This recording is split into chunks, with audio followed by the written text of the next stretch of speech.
Hey there, I'm Stephanie Lanes, licensed esthetician, product creator for Say Brazil. I'm coming on. Today's discussion is going to be hyperpigmentation plus friction from shaving. I love helping people understand that shaving over a long period of time can be a contributor to a hyperpigmentation. And hyperpigmentation is definitely something that can be very tricky depending on the type of hyperpigmentation we're talking about. But I do find that there's so many myths in the industry that just say put a product on it and it's going to correct the hyperpigmentation.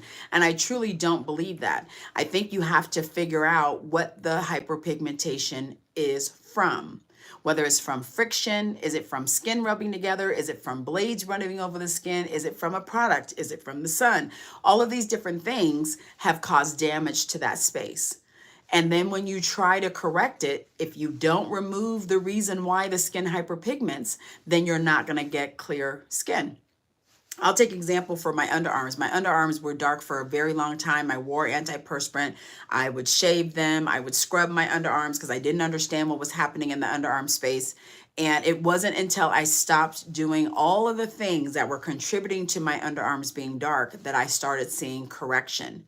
So I'm not on an antiperspirant. I'm on the Say Brazil natural deodorant. I went from laser to waxing. Now I get sugared every 8 weeks. So I only get sugared 6 times a year.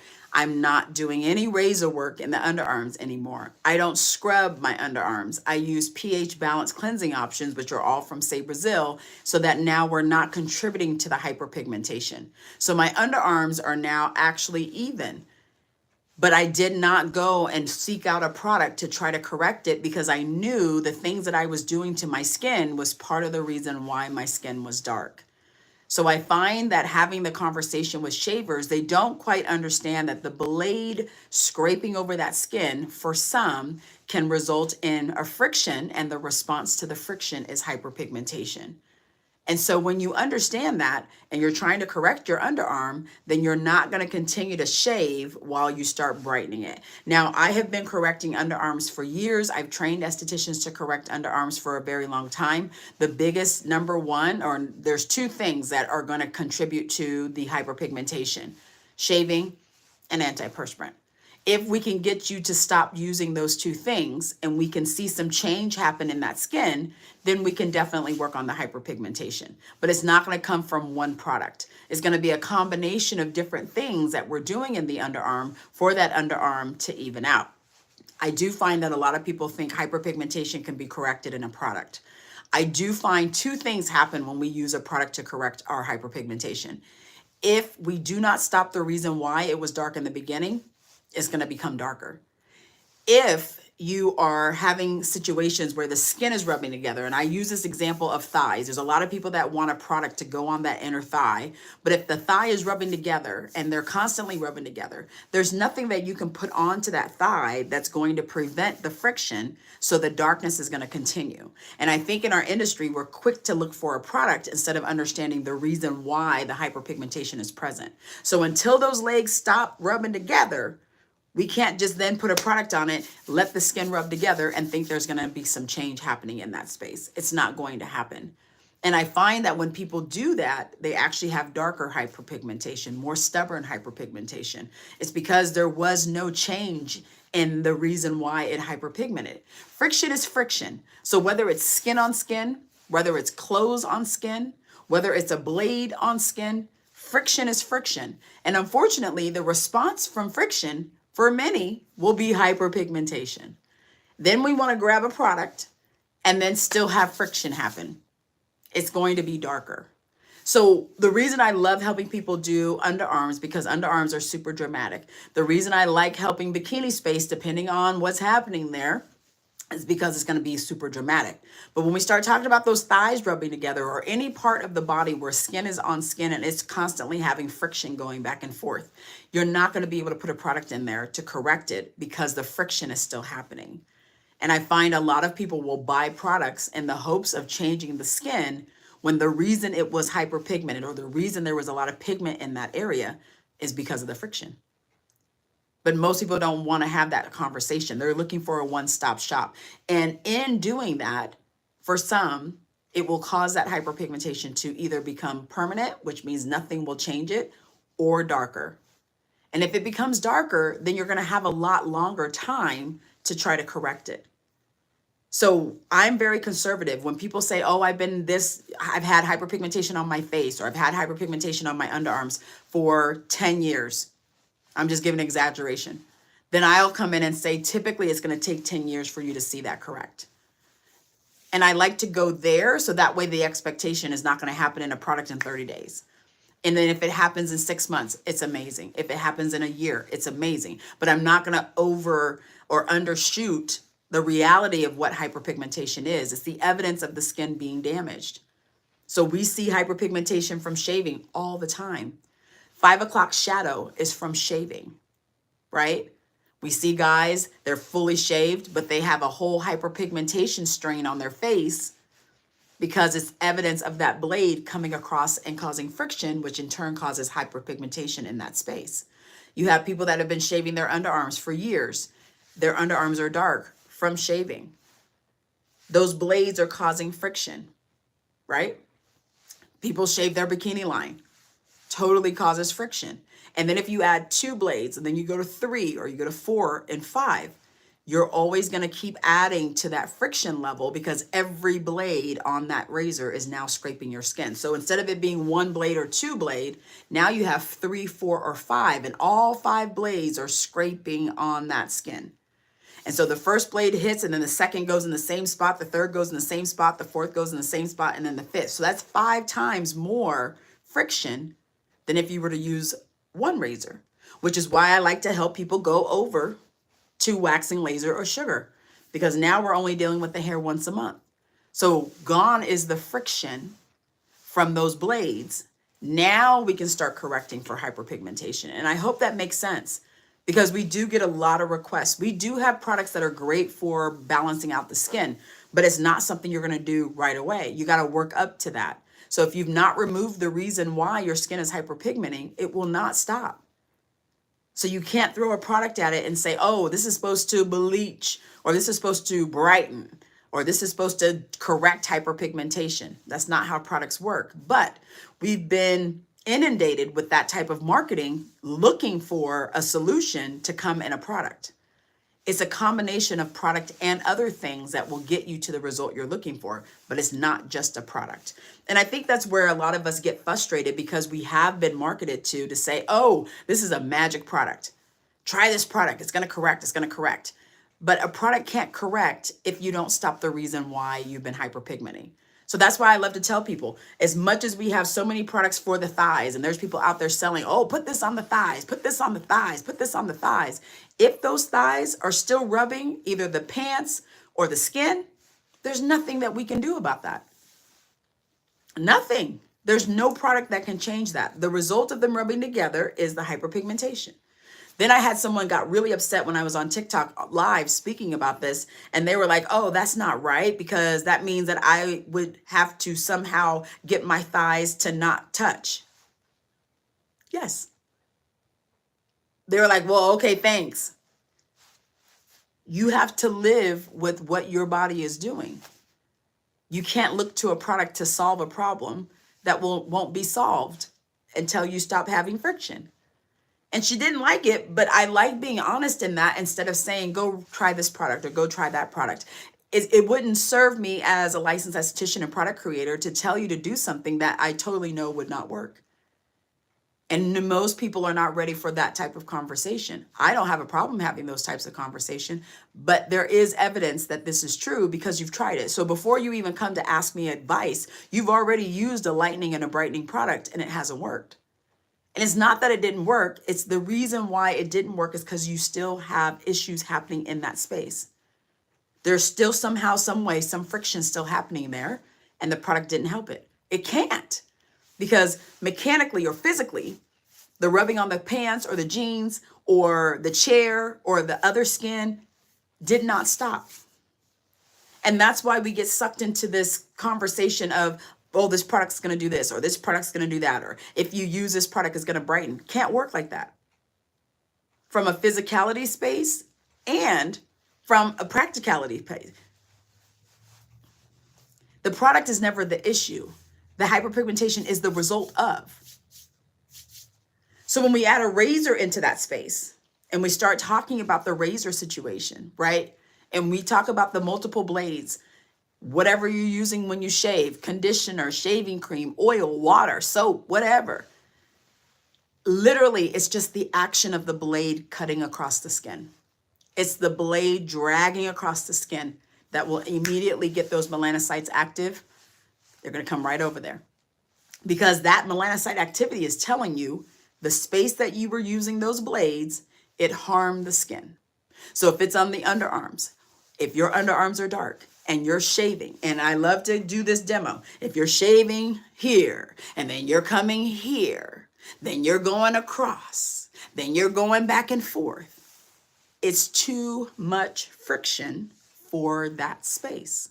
So the only way that the skin can tell you that it's too much is getting darker.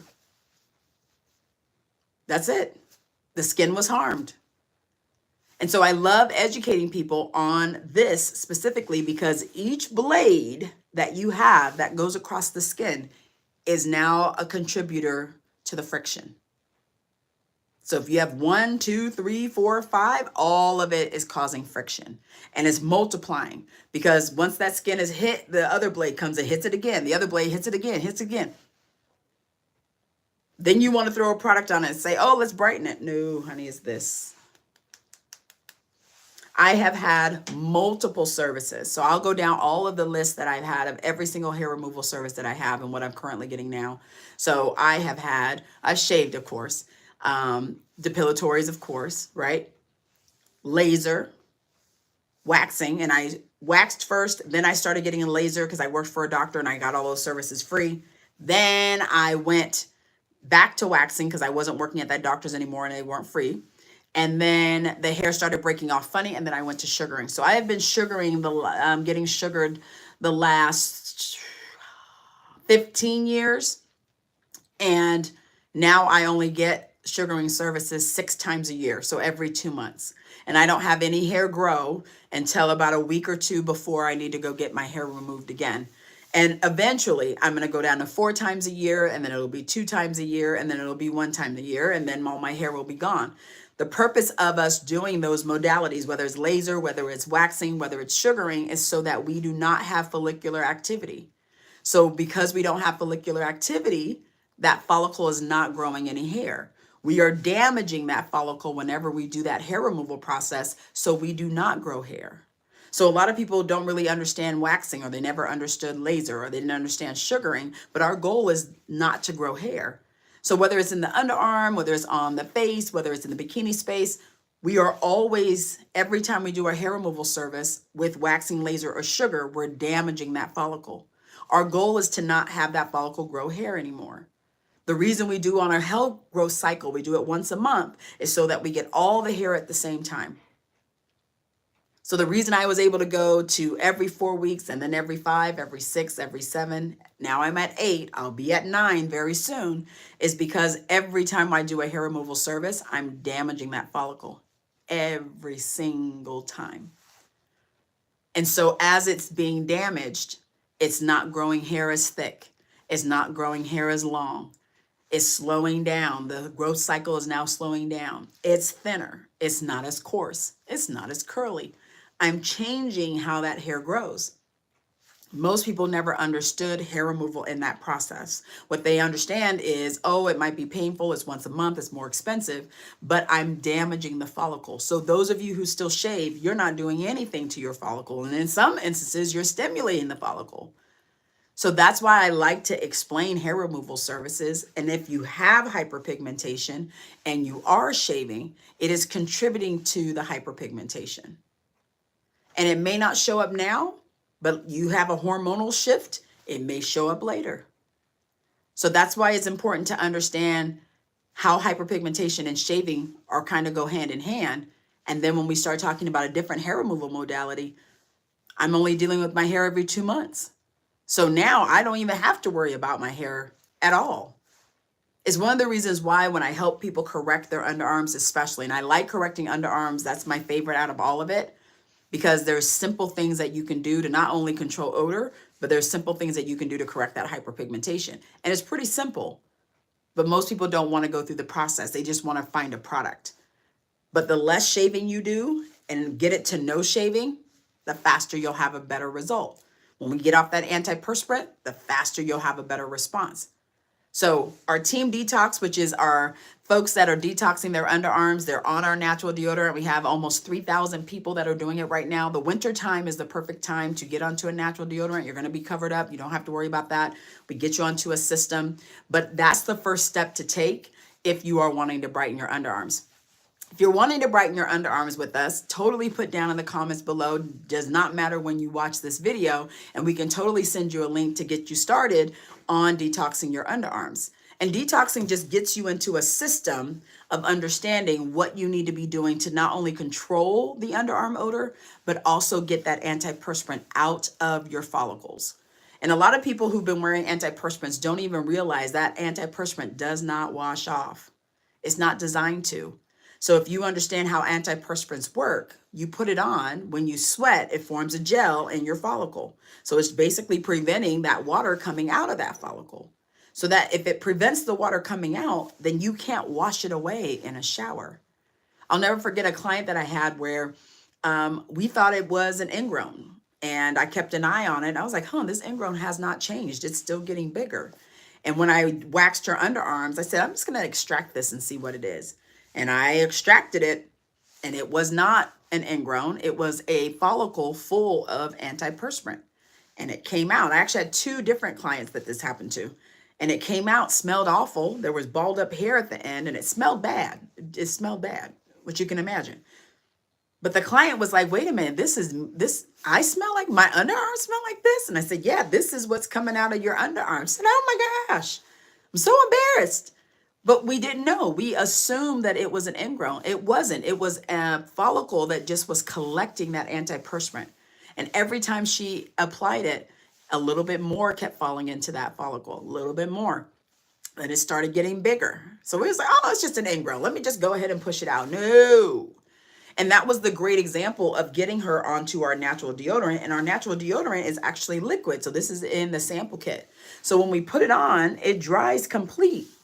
So we're not caking it into the skin anymore.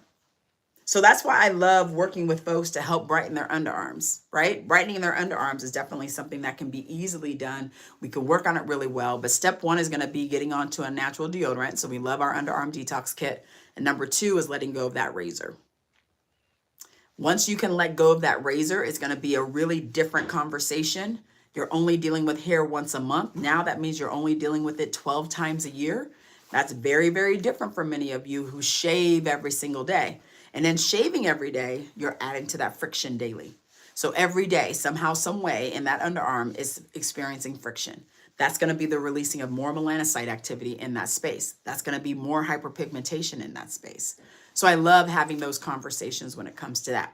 If you do want to start detoxing with us, you can definitely leave us a message below. We'll go ahead and make sure we have in our description the best way for you to get started on that underarm detox. If you're interested in brightening your underarms, we do have Brazil estheticians that are available that use our products and they use our system as services. And I always say the easiest service that you could get is waxing your underarm. It might take all of 15 minutes, if that, maybe 10.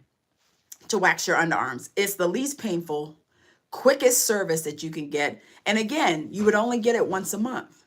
So that means that you would actually only get it 12 times a year. And by getting it 12 times a year, then you're not even having to deal with your hair on a daily basis. Does it help with underarm odor? Absolutely. Does it help with controlling underarm odor? Absolutely. But the key to it, if you're wanting to brighten, you're going to have to choose a different hair removal modality. Shaving cannot no longer be a part of your process if you're wanting to correct hyperpigmentation. And I try to explain that to a lot of people, especially if you're wanting to get into that understanding of what's happening in the underarm space. You can brighten, absolutely. You can totally brighten, but it can't be brightening and shaving. They don't work together. They're not going to be able to go together. So I appreciate all of you. Be sure to follow. I'm going to put my handles down where you can find me. I'm all over socials all the time. And totally, if you're ready to detox those underarms, definitely join our team Detox. And then let's get started. I'm very serious. Put down below if you're interested in starting your journey. I would love to help you start your journey and help you start brightening your underarms. It's not something you have to do on your own, but there are things to do so that way you're totally successful and we get you the results that you're looking for. We also have to figure out what type of hyperpigmentation you have, because there are some people that have very permanent hyperpigmentation. So we got to really see what's happening in that space before we start putting products all over it to try to change it. All right? I will see you guys on my next live. Be sure to follow and subscribe.